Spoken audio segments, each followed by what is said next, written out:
Hiya folks, this is the Engwe P275 Pro e-bike. Let's get it out of the box, have a look at it, give it a little test ride. Let's see what this one's like. Well, here we go then, unboxing. And I tend to cut the front off the box and drag it out. Always plenty of packaging in these boxes, so do be prepared to get rid of this. That's the other thing we have to do. Right, okay, we've unpackaged the bike now, got rid of all the materials, and this is what we're left with. So as you can see, this one is the black and orange one with the accents of orange down the middle. As I say, this is the Engwe P275 Pro e-bike. They do a P275 ST, which is a step-through one, which wouldn't have the crossbar there. It's more lower down for ease of getting in. And this one weighs in at total, including the battery, at 32.5 kilograms or 71.6 pounds. It's got a charging time of between 3 and 8 hours, obviously depending on how discharged the battery is. And coming up here, you can see the spares that come with the bike. You've got a quick adjustable saddle there. You've also got the side stand as well there, with a substantial rack which we'll be fitting in a minute. You've got the the front wheel mudguard, and also the front wheel, which is very, very light. Look at that, look. Coming in the spares box there, you do get your user manual, which will give you all the instructions on how to install it. You get your power block in there for charging the battery. You get your pedals. You also get this dinky little rear light, which has 2 modes, on or flashing. Then press the center again, it goes off. And you also get a little ding-a-ding-ding bell there, and also some installation tools as well. The rear mudguard is actually fitted to this bike, and the battery is actually installed. I don't know, I haven't charged it yet, so I'll be running it from the charge that's actually in the battery. So let's get this thing put together and see what this is all about. Right, so we're going to put the stand on now. Now, it doesn't actually show you how to do this in the manual, so we took the bolts out and obviously fixed it behind.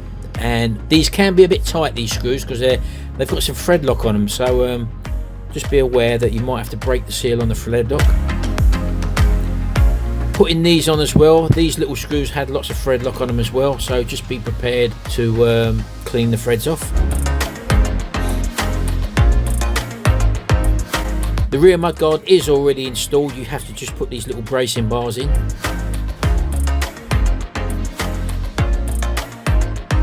Right, now on to the back rack there. This is a lovely light rack, and it also takes up to 25 kilograms in weight. So let's get this put in position. I've actually taken the long screws out that was already situated in here. I'm literally just going to thread these back in. Don't tighten them down until you've got them, all 4 of them in first of all.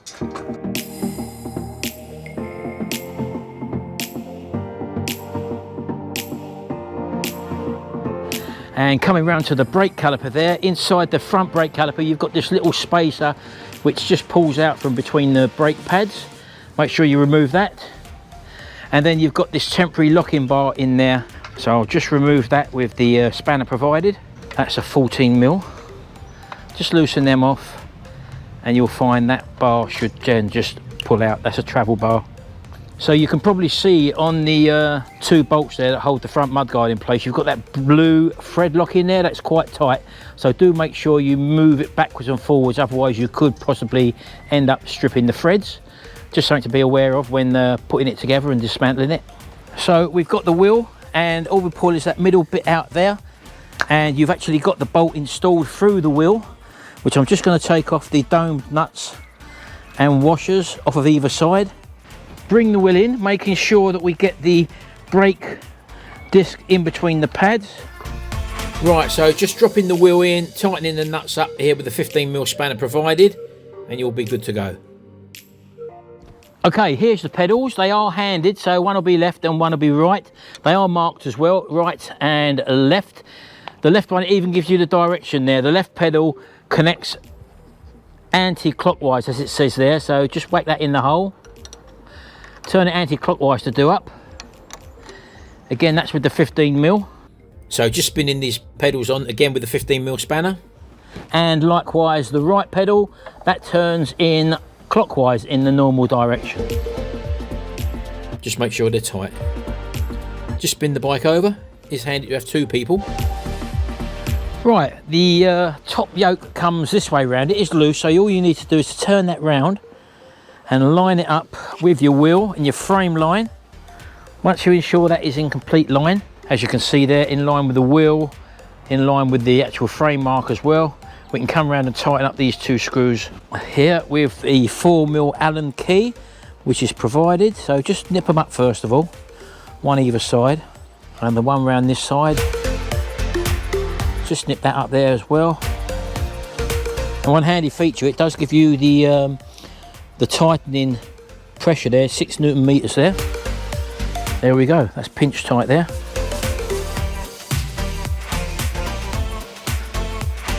And then remove the cap by undoing the 4 screws to the handlebar bracket. Bring your handlebars up. Make sure you're getting the right way around, obviously. It comes through there. Place your cap back on. Put your screws in, but don't tighten them up yet. So this cross mark there, you want in the centre of the handlebars there. So I'm just lowering that down until that top line is just at the top. You can just see it. And then tighten your cap up diagonally so that you get an even pressure on them. This again is 6 Newton meters as well. It is marked on there to tell you how tight these should be as well. Last thing to do is to put the seat post in, ensure it is lined up, and then tighten up your M4. Don't make the same mistake I did, folks. I put the front wheel on before I put the mudguard on. You need to put the mudguard on first. So I've just had to loosen the front wheel. Just drop that out. That's what you get for not reading the instructions properly. Like that.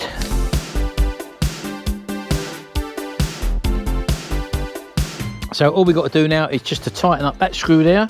You've got that screw which goes onto there, and exactly the same the other side, and that's the mudguard on. Okay, so the rear light, you can just see under the seat there's a little plug which you push out from the back. Takes out that little blanking plate there.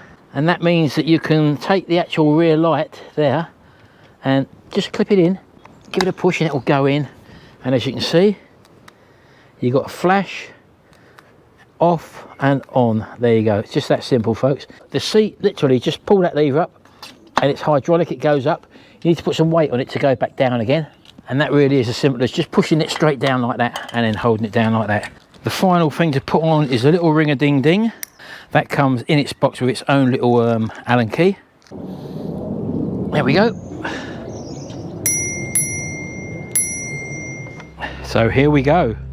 This is the Engwe P275 Pro e-bike. It is the Pro because it's got the crossbar there. The ST, which is the step-through version, has a lower crossbar so you can step into it. It weighs approximately 32.5 kilograms or 71.6 pounds. The battery charging time on this probably takes between 3 and 8 hours, depending obviously on the drainage of the battery. It's got a range of about 260 kilometers on Power Assist 1 or around 150 kilometers on Power Assist 5. The battery is a 36 volt, 19.2 amp hour lithium-ion Samsung battery. The brakes on it are 180mm front and rear, and they're Tektro hydraulic brakes. Now this hasn't got a chain. It does come with a carbon belt drive, as you can see there, so no chain noise you get with this one. The motor is a 250 watt Bafang mid-drive motor. It also has a transmission in the hub there where the pedal crank is, and that is again a Bafang mid-drive motor, 3-level automatic gear shifter providing 65 Newton meters of torque. Now here in the UK they are restricted to 25 kilometers an hour, which is about 15.4 miles an hour, and this thing does have a lovely aluminium frame there where, as I say, all the welds are actually concealed, which is a lovely looking thing. Now the minimum saddle height on this is approximately 82 centimeters or 32.2 inches in the minimum setting. If you raise the saddle height, it goes up to 98 centimeters, which is about 38.5 inches, and it does have this quick release height and lowering adjustment lever there to save you getting any spanners out to adjust it. The overall length of the bike when the wheels are on is 188 centimeters or basically 74 inches, and the handlebar height at its highest point from the floor is 98 centimeters or 37.8 inches. It does come in black at the moment, or black and orange. The orange accent, as you can see there, is directly down the middle there on the battery compartment. So there's no gear shifting mechanism for you to mess about with here. All you've got is the up and down arrows there. Your power button comes on there, and the little switch there, if I just hold that in, you can see the little display come light there, if you can see that. There you go.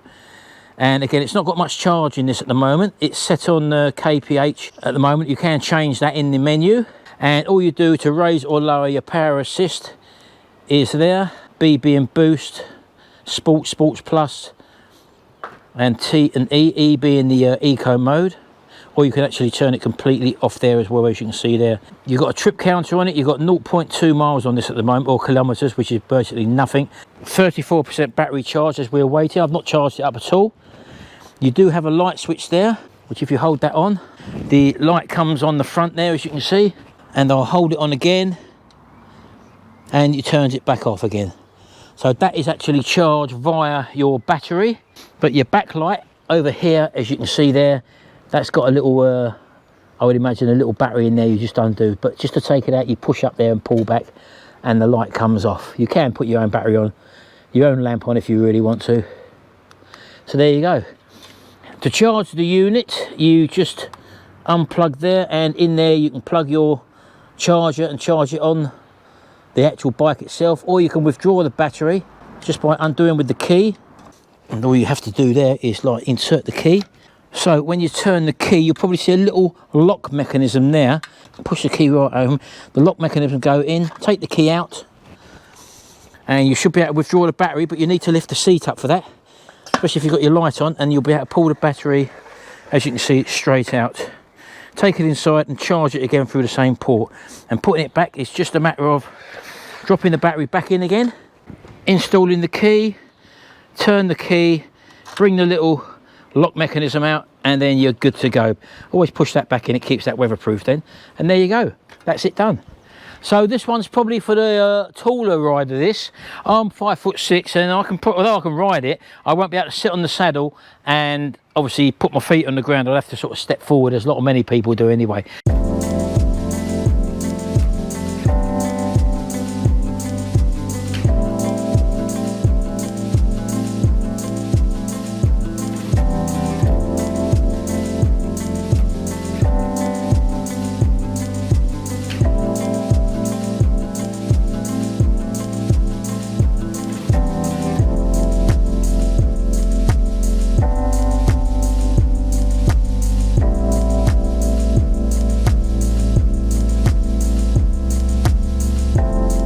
Anyway, let's get this out on the road now, give it a little test ride and see what I think of it.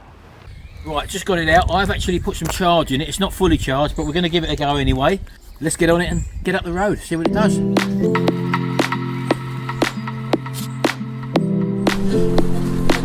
Yeah, the automatic gearbox is working fine. I can feel it changing up the gearbox without me having to actually change anything. Let me turn around. I'm going to spin around here. There we go. Right, yeah, the gears actually change up automatically. I've never experienced that before. It looks quite good. Easily up to 28 kph.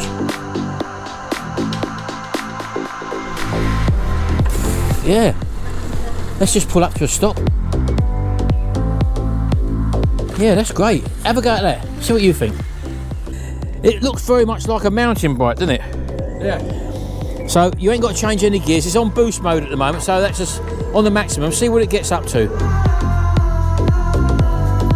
So as you can see, coming up a slight incline now. Looks nice and smooth. There you go. Well, that's right. It's like riding a mountain bike, isn't it? Yeah, it's very similar, yeah. Did you feel the gears change as you're going along? Yeah. And there you go. So you've got, let's have a look there. You're on boost mode, so you can actually pull away, because when you go to slow down, or the bike actually slows down and changes down the gearbox for you. A lot of these, when they've got the gear selectors on there, if you leave it in like 5th, 6th or 7th gear, it can be very hard to pull away. but this automatically changes down the gearbox, so you can actually leave it in boost mode all the time, which is a good thing. And if you press the power button quickly, you can change it to odometer, your maximum kilometers per hour which you achieved, and you've actually got this up to 32.5 there. Don't forget the pedal assist actually cuts off at 25 kilometers per hour, so you can actually go faster. The average speed he was doing was 18 km/h. You got a range of 43 kilometers, it's saying there on the boost mode. I suppose if you take that down, right the way down to economy mode, it says 87 there, which is different from what they tell you on the actual website. So it's a matter of just deciphering what the boost range has got. And if you go down one more, you can turn it completely off, and then go down even further, and that is walking along assist. So you can push the bike along, and it will actually give you a little bit of oomph, so you've got pushing it along very easily. So you've also got that mode as well. So right, let's just take it down the road again. I'm going to go onto the boost mode. Right, here we go. Yeah, it is like riding a mountain bike.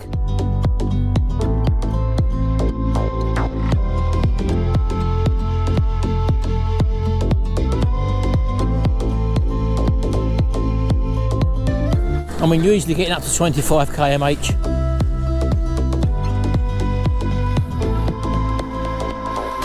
As you can see, ideal for a commuter. There we go, I'm doing 25 at the moment. I'm able to talk normally.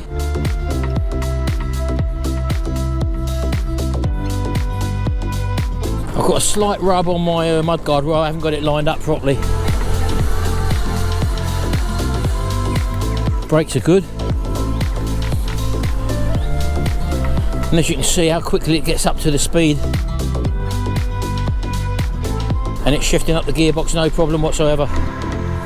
And don't forget, you are still getting a bit of a workout even though you're getting pedal assist.